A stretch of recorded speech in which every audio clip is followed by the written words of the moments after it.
আসসালামু আলাইকুম। দূরের কাছে যে যেখানে বসে এই মুহূর্তে ভিডিওটা দেখছেন তাদের সবাইকে মাহফুজা কিচেন ভিডিওতে ওয়েলকাম। আজ গরুর মাংসের রেজালা করব। একই রেসিপিতে খাসির মাংস, মুরগির মাংস দিয়েও এই রেজালাটা করতে পারেন। অসম্ভব মজার, অসম্ভব টেস্টি, বিয়েবাড়ির স্টাইলে এই ঈদ উপলক্ষে এই রেজালাটা আজকে করছি।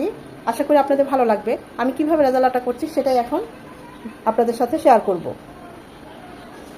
উপরে একটু পেঁয়াজ বেরেস্তা ছড়িয়ে দিচ্ছি।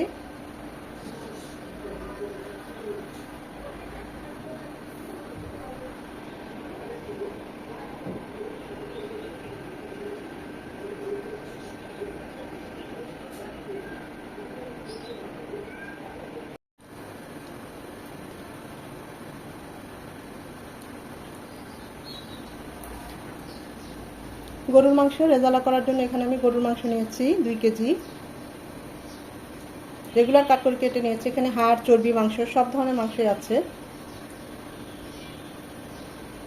এই একই রেসিপিতে চাইলে আপনারা খাসির মাংস করতে পারেন বা মুরগির মাংস রেজালাটাও করতে পারেন। সেম রেসিপিতে ভালোভাবে ধুয়ে পানিটা ছড়িয়ে নিয়েছি। আর লাগছে মিষ্টি দই। মিষ্টি দই হাতের কাছে না থাকলে টক দই নিলেও চলবে। আমি যেহেতু ঘরে বানিয়েছি, তবে রেজালায় মিষ্টি দইটা নিলেই বেশি ভালো হয়। আর লাগছে ঘন দুধ। আমি 2 কাপ দুধকে ভালোভাবে জাল করে লিকুইড দুধ 1 কাপ করেছি। আপনারা চাইলে গুঁড়ো দুধও নিতে পারেন। হাফ কাপ গুঁড়ো দুধের সাথে 2 টেবিল চামচ পানি দিয়ে ঘন করে নিতে পারেন। আমি এখান থেকে হাফ কাপ মিষ্টি দই নেব।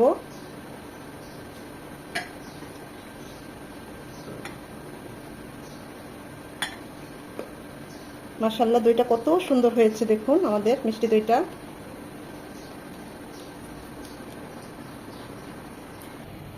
রেজালাটা করার জন্য প্যানে দিয়ে দিচ্ছি 1 কাপ সয়াবিন তেল। আপনারা চাইলে সরিষার তেলেও করতে পারেন এটা। তেলটা গরম হয়ে এলে দিয়ে দেবো 3টা তেজপাতা, 2টো দারচিনি, 6-7টা সাদা এলাচ থেতো করে দিবেন, এতে করে সুঘ্রাণটা বের হয়ে আসবে। 4-5টা লবঙ্গ, 10-12টা সাদা গোলমরিচ। গোটা মশলাগুলো থেকে খুব সুন্দর একটা অ্যারোমা বের হবে। 1 মিনিট গোটা মশলাগুলোকে তেলের সাথে ভেজে নেব। যখনই সুন্দর একটা অ্যারোমা চলে আসবে তখনই দিয়ে দেবো 1 কাপ উঁচু করে পেঁয়াজ কুচি। পেঁয়াজটা নরম হবে। এখানে লাল লাল হওয়ার কোনো দরকার নেই, তাহলে রেজালার কালারটা নষ্ট হয়ে যাবে। জাস্ট নরম হবে।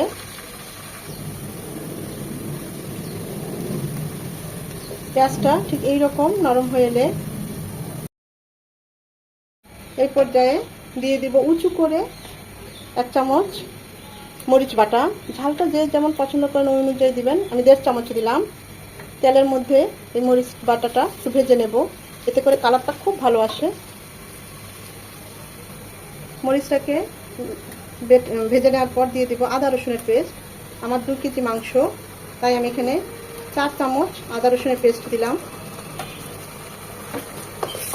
আদা রসুনটাকেও 1 মিনিট ভেজে নেব যেন ঝাঁঝালো গন্ধটা চলে যায়। আদা রসুনটাকেও 1 মিনিট ভেজে নেওয়ার পর দিয়ে দেবো উঁচু করে 1 চামচ ভাজা জিরে গুঁড়ো। আমি আরও 1 চামচ দিলাম, 2 চামচ ভাজা জিরে গুঁড়ো। সব কিছু 20 থেকে 30 সেকেন্ড একটু তেলে ভেজে নেব। একটু পানি দিয়ে মশলাটা ভালোভাবে কষিয়ে নেব।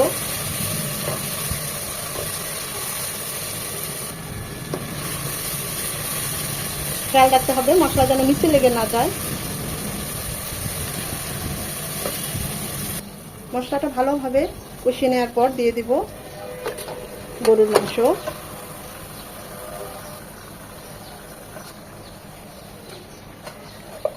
ভালোভাবে নেড়ে চেড়ে মাংস মশলার সাথে মিশিয়ে নেব।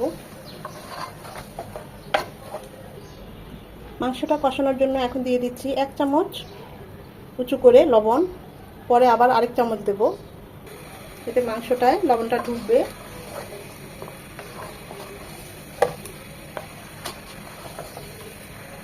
আবার চাইলে আপনারা এখনই 2 চামচ লবণ দিতে পারেন। লবণটা স্বাদ মতো, যেহেতু আমার 2 কেজি মাংস আমি সব কিছু ওই অনুযায়ী দিচ্ছি। আপনারা আপনাদের স্বাদ অনুযায়ী ঝাল লবণ বাড়িয়ে কমিয়ে নিতে পারেন। মাংস থেকে কিছুটা পানি ছাড়বে। মাংসটা 20 থেকে 25 মিনিট কষিয়ে নেব।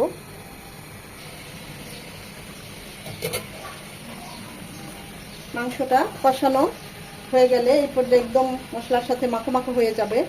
এই পর্যায়ে দিয়ে দিব সে মিষ্টি দই। আমি দইটা একটু ফেটে দিয়েছি। হাতের কাছে দই না থাকলে শুকনো গুঁড়ো দুধ 2 টেবিল চামচ, পানি আর 2 টেবিল চামচ গুঁড়ো দুধ, একটু ভিনেগার দিয়ে 1 চামচ, আর ভিনেগার না থাকলে লেবু দিলে ও চলবে।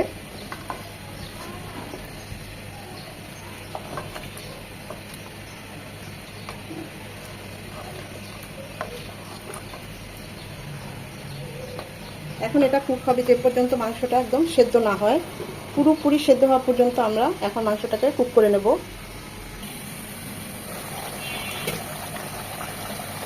যদি প্রয়োজন মনে করেন এখানে 1 কাপ ফুটানো পানিও দিতে পারেন মাংসটা সেদ্ধ হওয়ার জন্য। এখন এই পর্যায়ে আমি দিয়ে দেব 2 চামচ টমেটো সস, 1 চামচ গোলমরিচ গুঁড়ো, 1 চামচ জায়ফল জয়ত্রী গুঁড়ো,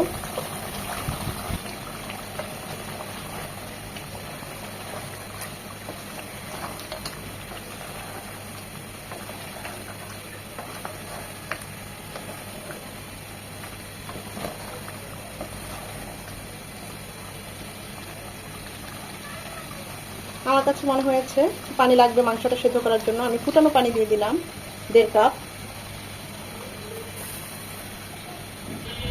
এখন এটা একদম পুরোপুরি সেদ্ধ হওয়া পর্যন্ত রান্না করে নেব।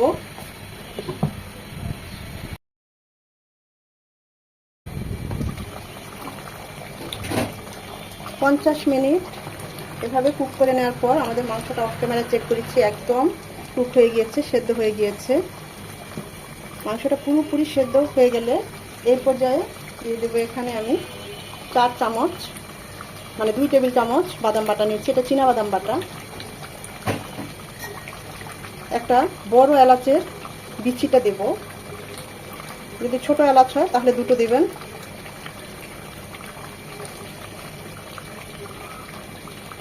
বড় এলাচ হলে 1টা হলেই যথেষ্ট। দিয়ে দিব 4টা পাকা মরিচ, কাঁচা মরিচ দিলেও হবে, 8-10টা আলু বোখারা।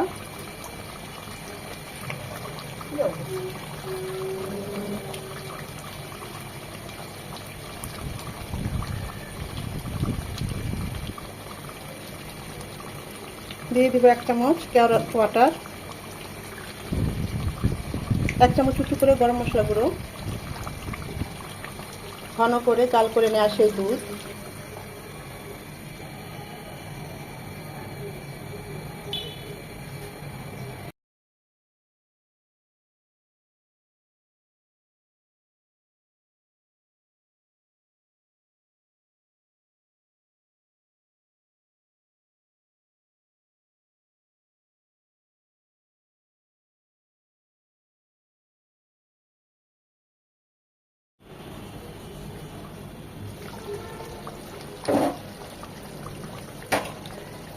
আমার ক্যামেরাটা খুবই ডিস্টার্ব করছে, অফ অন হয়ে যাচ্ছে। আমি কিন্তু মাংসটা কষানোর পর যখন পানি দিয়েছি তখন লবণ দিয়েছি, এটা ওঠে নাই। কেন উঠলো না বুঝতে পারলাম না, খুবই ডিস্টার্ব করছে। এখন সবশেষে দিয়ে দিব 2 চামচ গাওয়া ঘি।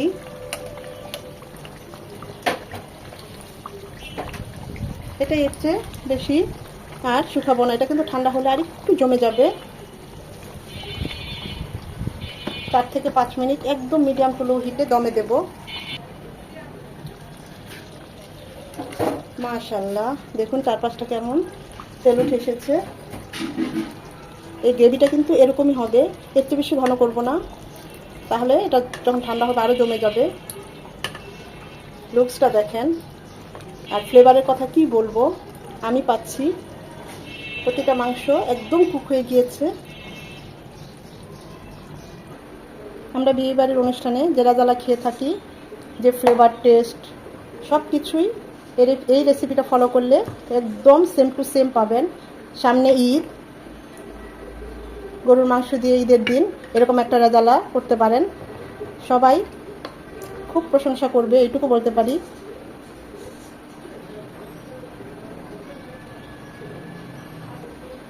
আশা করি ভিডিওটা ভালো লেগেছে।